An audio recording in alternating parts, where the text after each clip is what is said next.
El siguiente segmento tiene contenido o opinión.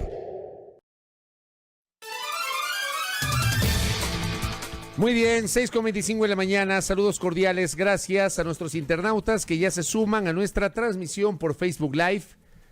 Estamos en las fanpage de Majestad Radio y de Primera Plana, que es nuestro portal del que forma parte a Primera Hora. Recuerden, nos pueden escuchar en la señal de radio, en Pichincha, Esmeraldas y Manabí a través de nuestras frecuencias en señal abierta. En Santo Domingo de los Áchilas nos miran a través de la señal de Majestad Televisión. Igualmente nos pueden sintonizar por la web en www.radiomajestad.com. Muchas gracias por su generosa sintonía. Atención, Quito, porque ayer hubo una confusión. Y claro, esto generó críticas, rechazo a la postura de la municipalidad, del alcalde metropolitano, tomando en cuenta que el 9 de septiembre el Consejo Metropolitano de Quito aprobó una resolución que incluso la fecha de su aplicación había generado polémica. Ustedes recuerden que la fecha de aplicación estaba prevista para el 13 de septiembre, que era domingo. Esto había generado una gran confusión porque no se dieron cuenta que el domingo 13 todavía el país estaba en estado de excepción. Luego de la confusión, al final de la tarde, primeras horas de la noche del sábado 12 de septiembre, finalmente se dieron cuenta del error e informaron a los capitalinos que el 13 todavía no iba a regir la resolución, sino el 14. Y que el 13 se iba a mantener la circulación diferenciada de placas. O sea, el domingo 13 todavía se mantuvo esta restricción a la circulación, a diferencia pues de los domingos posteriores, de los últimos 2 domingos, que ha habido una circulación general de los vehículos sin importar el último dígito de la placa. Pues ustedes recordarán que hubo esta polémica. Y esa polémica además estuvo matizada por el hecho de que en esa resolución se advertía una suerte de distribución de los meses pares e impares. En el caso de Quito, a ver, aquí tenemos justamente cómo se había generado inicialmente la resolución. Esta resolución había generado molestia en un buen segmento de capitalinos. O sea, en lo personal no me pareció nada del otro mundo, pero mucha gente protestó, criticó, señaló que esto generaba confusión, que encima atentaba contra el derecho al trabajo, etcétera. ¿Cuál era la resolución inicial? La del 9 de septiembre. Una metodología para impar alternable cada mes, con base en una identificación de meses impares y de meses pares. Por ejemplo, septiembre considerado un mes impar. Para septiembre, la circulación de los vehículos impares, lunes, miércoles y viernes, la circulación de los meses pares, de los vehículos con placa par, martes, jueves y sábado, domingos y feriados, todos los dígitos. Se estableció, ¿no? Los meses impares, enero, marzo, mayo, julio, septiembre y noviembre. Y se estableció los meses pares, febrero, abril, junio, agosto, octubre y diciembre. Se suponía que a partir del jueves 1 de octubre, la lógica de la circulación de los vehículos en Quito iba a cambiar. Durante septiembre, reitero, regía la lógica de los lunes, miércoles y viernes, placa impar, martes, jueves y sábado, placa par. Se suponía que desde el jueves cambiaba esta lógica y se invertía. Lunes, miércoles y viernes, placa par, martes, jueves y sábado, placa impar. Bueno, esto que parece un trabalenguas, que insisto, mucha gente se confundió, ayer fue modificado sorpresivamente por las autoridades de la Municipalidad del Distrito Metropolitano de Quito. Y resulta, mucho ojo, no habrá cambios en la lógica que se ha mantenido en septiembre con la circulación de las placas. Atención a los habitantes de Quito, aquellos que utilizan vehículo particular. No habrá cambio en la circulación de las placas durante octubre respecto de cómo nos manejamos en el mes de septiembre. ¿Qué significa esto? Que en adelante, hasta que no haya algún otro tipo de resolución municipal, en adelante se va a mantener la misma lógica. Lunes, miércoles y viernes van a circular los vehículos cuyas placas terminan en dígito impar, 1, 3, 5, 7 y 9. Los martes, los jueves y los sábados circularán los vehículos que tienen placa par, 2, 4, 6, 8 y 0. Y los domingos y los feriados no habrá restricción a la circulación de vehículos. Esto se va a mantener. Digamos que esta resolución, que fue sorpresiva, se la aprobó el día de ayer, insisto, generó molestia en algunos porque se consideró que era una burla, que tendían a confundir a los quiteños. Bueno, finalmente las cosas se van a mantener como están. No hay ninguna, digamos, no va a haber ningún margen de confusión para el jueves. Ojo, el jueves vamos a manejarnos. El jueves 1 de octubre y en adelante nos vamos a manejar como hoy, 29 de septiembre, como nos manejamos ayer, como nos hemos manejado desde el 14 de septiembre. La misma lógica para la circulación de los vehículos en el Distrito Metropolitano de Quito. También aclarar a la audiencia que esto rige para Quito, porque es decisión del alcalde de Quito. Cada cantón tiene su propia lógica. Y claro, dentro de esa lógica, a propósito de un mensaje que estoy leyendo, el cantón Rumiñahui tiene un mecanismo distinto de circulación, el cantón Mejía tiene un mecanismo distinto de circulación, lo de Quito corresponde a Quito,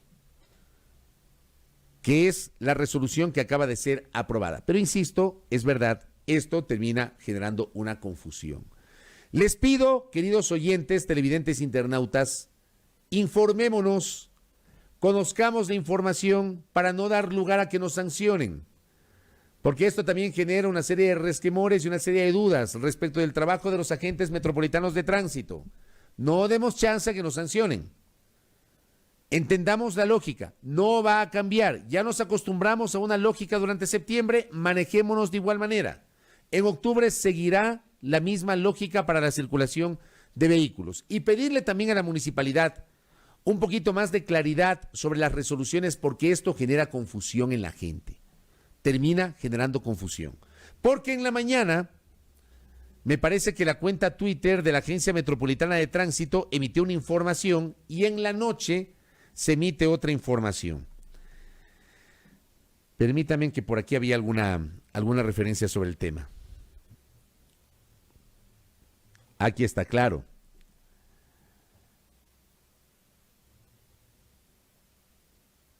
Claro, la agencia de la cuenta Twitter de la Agencia Metropolitana de Tránsito había posteado que del lunes 28 de septiembre, desde ayer hasta el domingo 4 de octubre, se iba a mantener la misma lógica.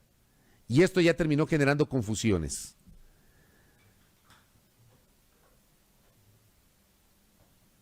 Y emitieron otra.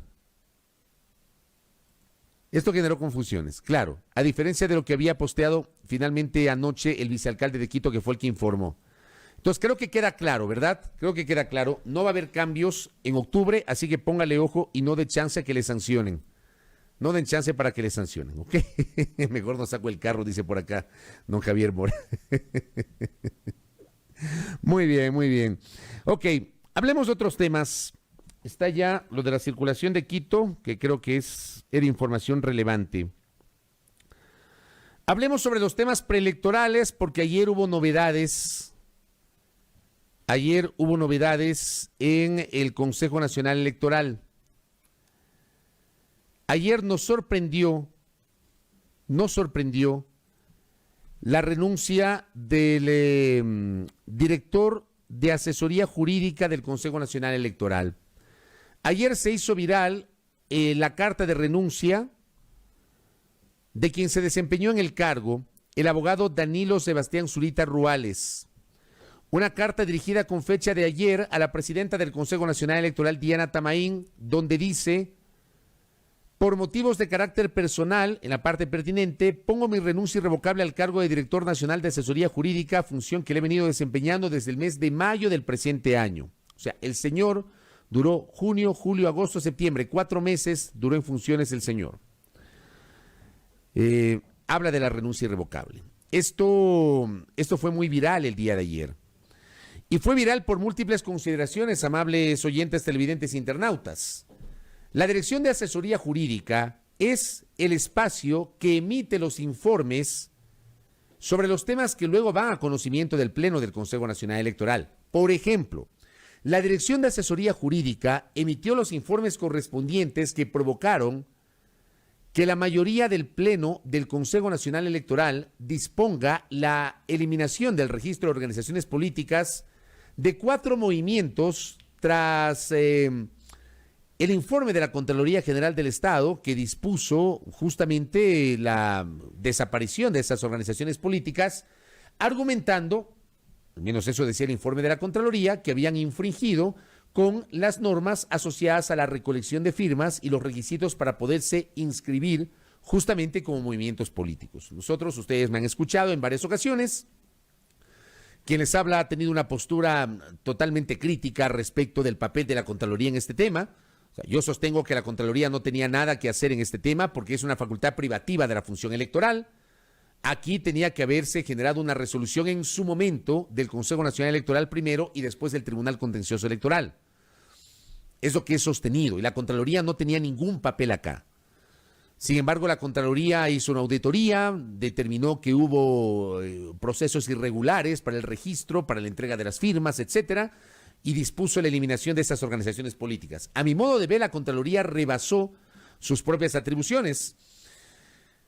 Esto fue materia de una polémica, se aguantaron varias semanas, dieron la posibilidad de que los movimientos políticos presenten sus descargos. Al final, el Consejo Nacional Electoral termina disponiendo la extinción con base en un informe de la Dirección de Asesoría Jurídica que era encabezada por el mencionado abogado Zurita.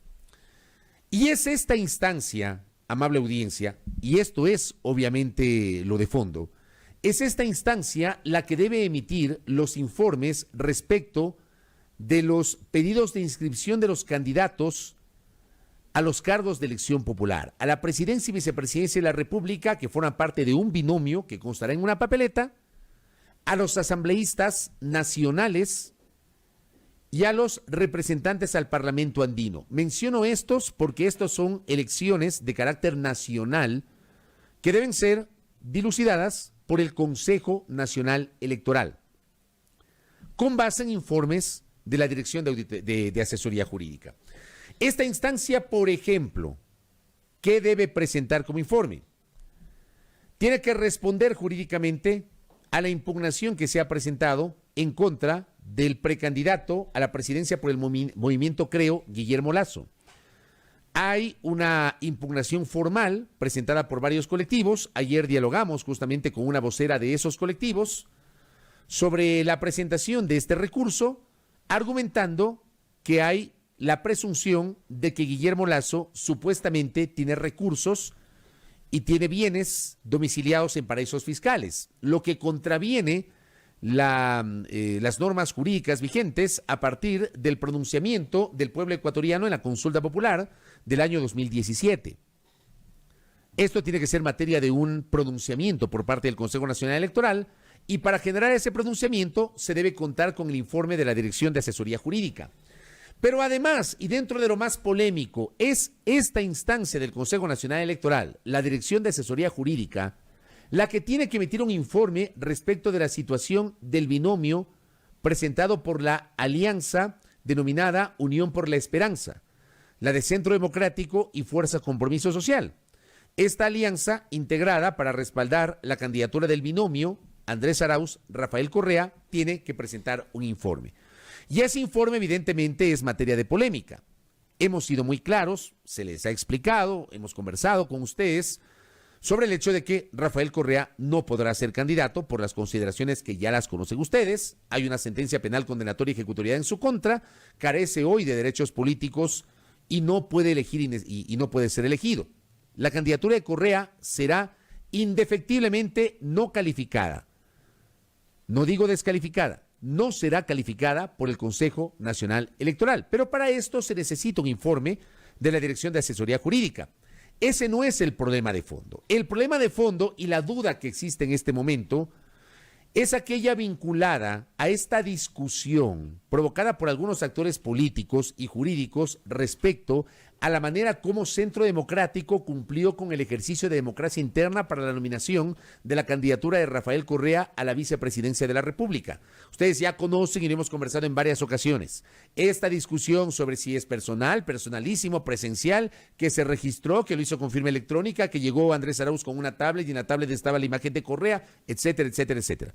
Hay una discusión sobre esto, que lo hemos conversado en las últimas 2 semanas. Sobre esto tiene que resolver el CNE. Y para resolver sobre eso tiene que contar con un informe de la Dirección de Asesoría Jurídica del Consejo Nacional Electoral. Por eso es importante este cargo. Y esto ayer se prestó para la suspicacia, se prestó para la especulación. ¿Por qué renuncia el abogado Zurita a la Dirección de Asesoría Jurídica? Se prestó para una serie de suspicacias. Al final termina siendo un cargo de libre remoción. El señor tiene el derecho de renunciar. Pero ¿qué preocupa? ¿Qué debemos mirar con atención? Una vez más, amable audiencia, oyentes, televidentes, internautas, una vez más, las decisiones que adopte el Consejo Nacional Electoral no deben ser políticas. En esta instancia no pueden ser políticas. La decisión que adopte el Consejo Nacional Electoral debe ser jurídica, sobre la calificación o no de una candidatura. Y en la parte jurídica, llenarse de argumentos que no contravengan la Constitución y el Código de la Democracia. Para mí está claro, y lo he compartido con ustedes en varias ocasiones, para mí está absolutamente claro, clarísimo, que sobre este tema hay enormes presiones en torno a la situación del Consejo Nacional Electoral. Hay enormes presiones. Y además hay una disyuntiva que creo yo está marcada por el hecho de que cualquier decisión que se adopte respecto del binomio de la Revolución Ciudadana podría afectar también al binomio del movimiento Pachacutic, porque son consideraciones similares, porque las mismas dudas que se tienen sobre los unos se mantienen sobre los otros. Y en estricto rigor, al menos apelo a la lógica me indica a mí que si no califican al binomio de la Revolución Ciudadana, tampoco deben calificar al binomio del Pachacutic. Y si califican al binomio de Pachacutic, deben calificar al binomio de la Revolución Ciudadana. Pero para esto tiene que haber toda una argumentación jurídica. Toda una argumentación jurídica. Que la decisión del CNE no sea política. Ojalá que los consejeros, más allá de que tengo mis dudas y las he expresado en este espacio, lo he hecho con el respeto que me caracteriza, pero tengo mis dudas por la posición pública que han manejado al menos 2 de los 5 consejeros, que creo han estado muy lejos de por lo menos cuidar las formas por su condición de consejeros y porque son ellos los que necesitan conocer primero un informe jurídico para pronunciarse. Pero más allá de eso, ojalá que los consejeros estén a la altura de las circunstancias y que le expongan al país en derecho las razones de la decisión que adopte el Consejo Nacional Electoral. Pero que le expongan al país con absoluta certeza y abundando en criterios sin que eso dé margen a la interpretación de la Constitución. Porque a ratos, y alguien dijo alguna vez en este espacio, me parece que fue el constitucionalista Stalin Raza, alguna vez que lo entrevistamos, una frase que me encantó. En este país estamos acostumbrados a esto, estirar la norma, la Constitución, como plastilina, lo más que podamos. Esa es la naturaleza de lo que pasa en el Ecuador. Y porque también dicen que donde hay 2 abogados hay 3 opiniones. Frente a eso, estamos en la expectativa de lo que pueda resolver el Consejo Nacional Electoral. Para mí sí es sintomático lo que pasó el día de ayer. No es un tema menor. No es un tema menor. Habrá que ver con quién lo reemplazan, habrá que ver cuánto tiempo tardan. Obviamente el director es un funcionario, hay todo un equipo de asesoría jurídica que seguramente debe estar ya trabajando en el tema. Ojalá que esto se resuelva en derecho, en estricto derecho, en estricto rigor jurídico, que la decisión no sea política y que no se antepongan los criterios que de forma precipitada han anticipado 2 de los 5 consejeros. De modo inconveniente, no se ha cuidado las formas. Hace pocos días entrevistamos al ingeniero Enrique Pita y a ustedes les consta lo que dijo en este espacio y que ha dicho en otros espacios. Ha sido muy crítico, abiertamente, públicamente, una autoridad que tiene la obligación de generar su posición con base en el derecho y ha anticipado criterio. Me parece que eso de alguna forma ya complica la posición del mencionado consejero. Lo mismo ha pasado con el doctor Luis Verde Soto, que digo, tienen derecho a tener su posición, pero también tienen la obligación de cuidar las formas tratándose de las autoridades del Consejo Nacional Electoral. En fin, este es el tema. Muy bien, ahí tienen este tema de la renuncia del director jurídico que les quería comentar. Y vamos con otro tema que ayer también generó noticia. Yo a veces no entiendo a qué juegan determinados políticos, ¿no? A ver, anoche, el Consejo Nacional Electoral le presentó al país una información con corte a las 6 de la tarde. Hasta el momento, hay 6 precandidaturas que han registrado su inscripción ante el Consejo Nacional Electoral. Precandidaturas de binomios presidenciales. Ojo con esto. El registrar la inscripción no significa que automáticamente ya estarán habilitados para participar en las elecciones del domingo 7 de febrero del 2021. Tienen que pasar por un filtro. Tienen que ser calificados por el Consejo Nacional Electoral. Si hay algún tipo de impugnación, hay recursos jurídicos que deberán ser presentados y deberán ir hasta el Tribunal Contencioso Electoral, que emitirá el fallo en última y definitiva instancia. Según cálculos de los entendidos, inclusive todo este proceso podría extenderse hasta diciembre. O sea, al momento no podemos hablar que quienes se han inscrito ya van a participar. Este es todo un proceso que puede tardar. Por el momento, hay 6 binomios que han registrado su inscripción. El único de los 6 que ya fue calificado por el Consejo Nacional Electoral es el de Democracia Sí, lista 20, integrado por el doctor Gustavo Larrea y por Alexandra Peralta. Ese binomio está calificado y es el único. Tenemos 5 binomios más que están a la espera de una calificación. La Alianza Unión por la Esperanza de Andrés Arauz y Rafael Correa, que ya lo conversamos. La Alianza Creo Partido Social Cristiano, integrada por Guillermo Lazo y Alfredo Borrero, que ya lo conversamos. En el caso de Lazo ha sido impugnado. Entonces, el CNE tiene que tomarse unos días más para resolver el tema de la Alianza Creo Partido Social Cristiano. Izquierda Democrática, Javier Herbas y María Sara Gijón.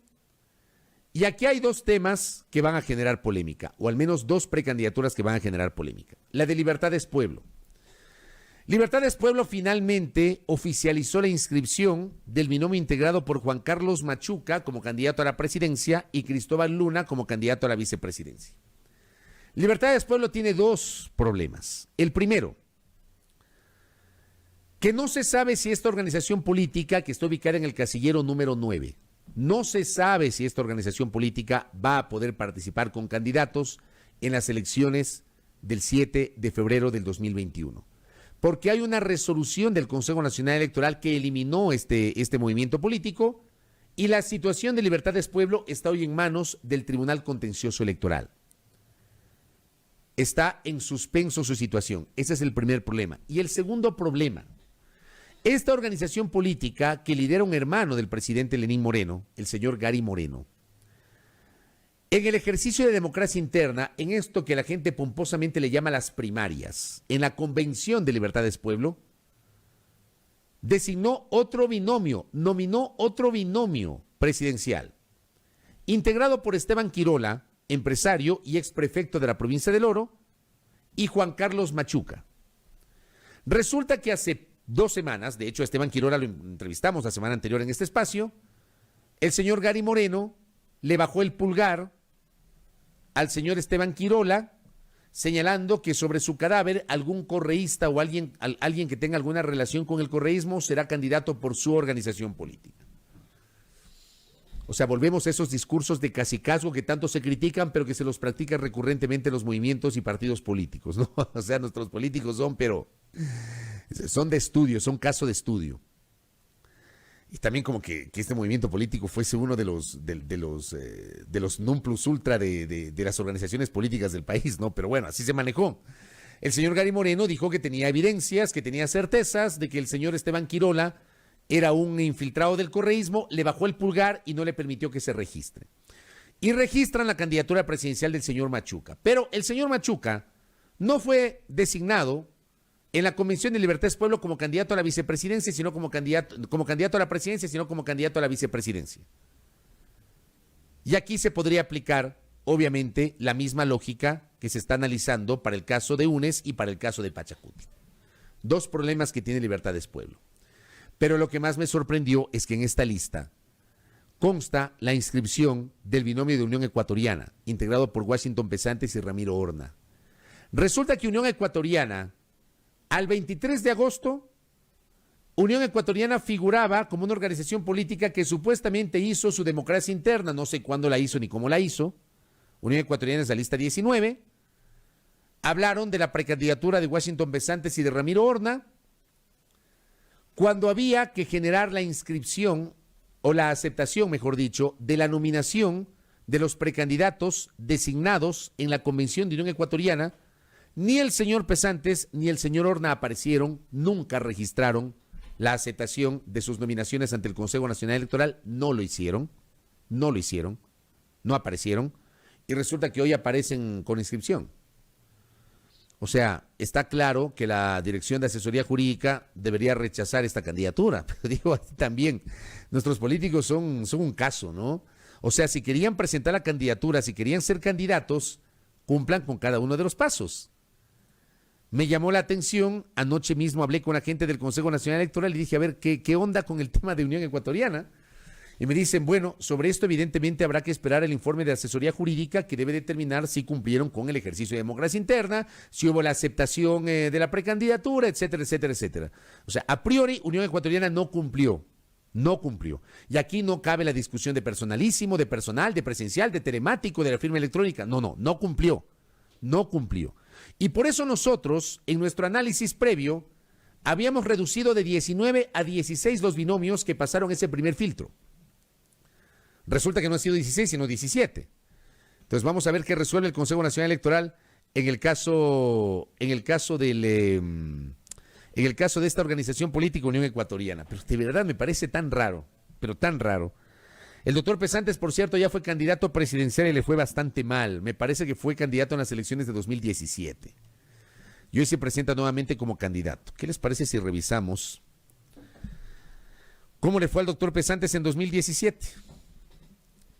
Digo, hoy supuestamente quiere volver a ser candidato el doctor Washington Pesantes Muñoz. El doctor Washington Pesantes Muñoz fue candidato presidencial y tiene derecho de volver a hacerlo. Y tiene derecho de volver a ser candidato cuantas veces quiera. Ya. Hay derechos constitucionales consagrados, la libertad de elegir y ser elegidos. El tema es que esto se hace con recursos públicos. Ese es el tema de fondo. O sea, no parto ni cuestiono el derecho de participación que tiene cualquier ciudadano. Parto del hecho que las campañas electorales, por ejemplo, las franjas publicitarias, son financiadas con dinero del Estado. Y que las organizaciones políticas reciben además recursos del Estado. El doctor Pesantes, que hoy pretende volver a ser candidato, hace 3 años y pico, obtuvo apenas 71,107 votos, que representaron el 0,75% del total de la votación. Lenín Moreno, en la primera vuelta electoral, obtuvo 3,716,343 votos. Guillermo Lasso obtuvo 2,652,403. Y el doctor Pesantes obtuvo apenas 71,107 votos, el 0,75%, y así se presentan otra vez. Se presentan otra vez como candidatos. O sea, yo insisto, yo no cuestiono la libertad que tiene cualquier ciudadano de presentarse como candidato. Lo que sí cuestiono es el uso de recursos públicos para semejante empresa. Y sobre esto también, a propósito del debate de las últimas reformas al Código de la Democracia que fueron analizadas por el Pleno de la Asamblea Nacional en febrero pasado, en enero, febrero pasado, en enero, que entraron en vigencia,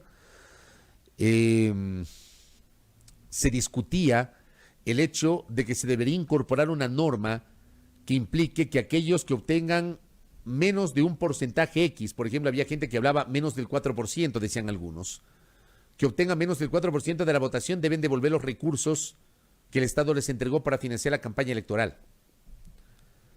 Esto finalmente no pasó porque se consideró en el debate parlamentario que esto de alguna manera atentaba contra los derechos de participación. Pero insisto, una persona que sacó 71,000 votos, el 0,75% hace 3 años y pico, hoy pretende volver a ser candidato, que además pretende ser candidato sin haber cumplido con toda la parte reglamentaria. Esto deberá, insisto, dirimirlo el Consejo Nacional Electoral. Y aquí me recuerda Silrada, que el partido del doctor Pesantes, el movimiento del doctor Pesantes, durante la campaña anterior incluso había organizado una cena por San Valentín. Cena romántica con el doctor Pesantes y su esposa para 2. Es verdad, yo me acuerdo de eso. Gracias, Silrad, que me adelanta esto. Bueno, esto es parte de lo que igualmente se va a resolver en estas horas. Y una cosa adicional. Ayer seguramente muchos de ustedes, bueno, los que no se quedaron a ver la entrevista, les invito a que la observen en nuestro canal de YouTube de Primera Plana. Allí van a encontrar la entrevista que ayer le efectuamos en este noticiero al doctor William Garzón, presidente de la Comisión Legislativa del Derecho a la Salud. Termina siendo una entrevista absolutamente reveladora, una entrevista que a uno le invita a reflexionar sobre la ligereza con la que el gobierno optó por el veto total al proyecto de Código Orgánico de la Salud.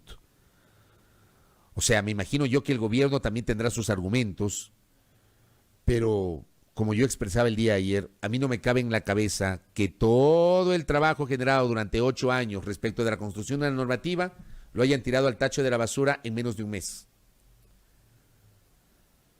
La entrevista con William Garzón, que además se declaró decepcionado, defraudado y traicionado por el veto total al Código Orgánico de la Salud, deja 2 temas que sí invitan a la reflexión y que a uno le invitan a pensar en la ligereza con la que el Ejecutivo tomó una decisión tan radical.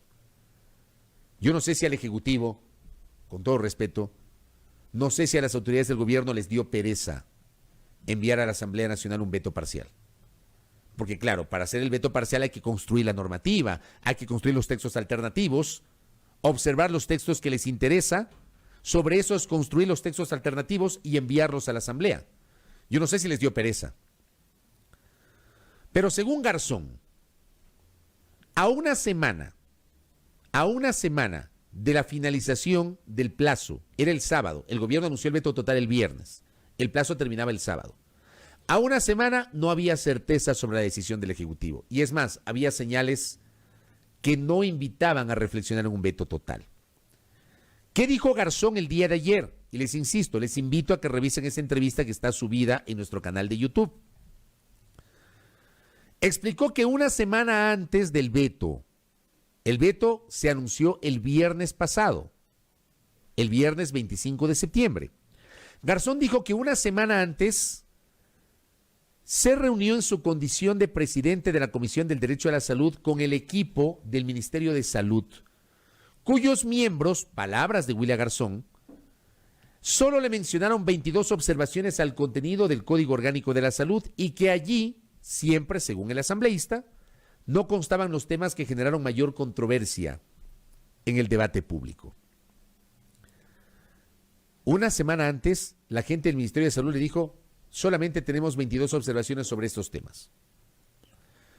Pero lo más grave es que luego dice el asambleísta Garzón, y lo dijo ayer en este espacio, que 2 días antes del anuncio del veto total, se comunicó telefónicamente con 2 autoridades.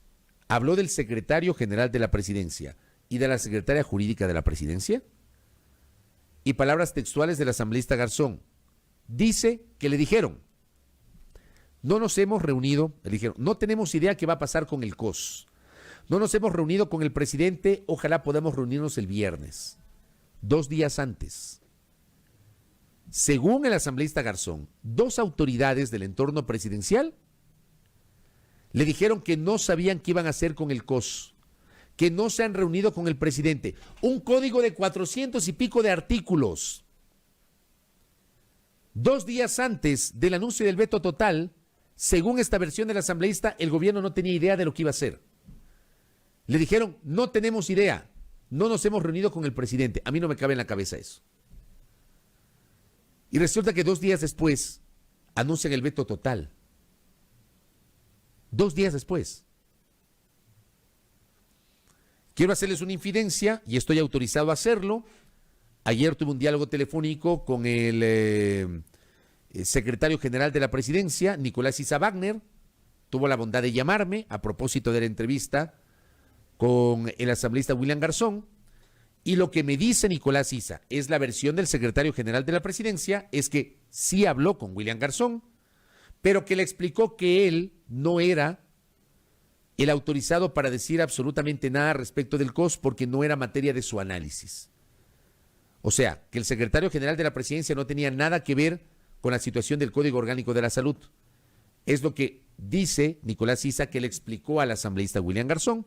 Yo hago público esto con la autorización justamente de la autoridad que tuvo la gentileza, la generosidad de llamarme el día de ayer y comentarme a propósito de esta entrevista, y lo hago público a través de este espacio. Es la versión del secretario general de la presidencia, que afirma que él no le ha dado esa respuesta al asambleísta Garzón porque no estaba en manos del secretario general de la presidencia el conocer la situación del Código Orgánico de la Salud. Pero insisto, hay la versión del asambleísta Garzón que asegura que 2 días antes había conversado con autoridades del entorno presidencial y que le dijeron que no sabían qué hacer. 2 días antes. Tuvieron un mes. Durante ese mes, silencio absoluto del presidente de la República. Apenas una declaración del ministro de Salud. Y otra cosa que dijo William Garzón, que el proyecto de Código Orgánico de la Salud, durante su etapa de construcción, contó con los aportes de Verónica Espinosa y de Catalina Andramuño, que fueron ministras de Salud. Quiero recordarles, como les contaba el día de ayer, que el segundo debate del proyecto de Código Orgánico de la Salud se cerró en diciembre. En diciembre. Y en estos meses había la expectativa del texto final para votación. En el contexto de la pandemia, me parece que 1 o 2 semanas después de que arranca la emergencia sanitaria en el Ecuador, renuncia Catalina Andramuño y asume Juan Carlos Ceballos el Ministerio de Salud.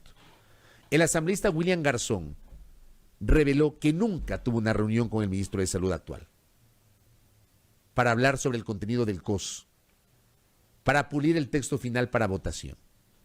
¿No les parece a ustedes irresponsable esa actitud por parte de las autoridades del Ministerio de Salud? El gobierno tiene la posibilidad y la facultad de la colegislación.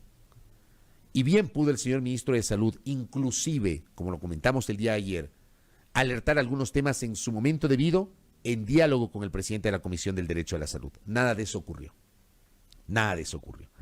Así que invitados a que revisen esa entrevista si es que no la escucharon ayer en vivo, para que ustedes puedan tener una mejor valoración sobre justamente esta que es una polémica. Yo les traigo a colación lo que dijo el asambleísta Garzón y lo que tuvo la bondad de comentarme el secretario general de la presidencia, que ayer se comunicó conmigo vía telefónica. 7 de la mañana con 2 minutos, vamos a nuestra pausa y al retornar pues ya estaremos iniciando con la ronda de entrevistas correspondiente a la jornada del día de hoy, siempre acompañados de una deliciosa taza de café Buen Día. Volvemos.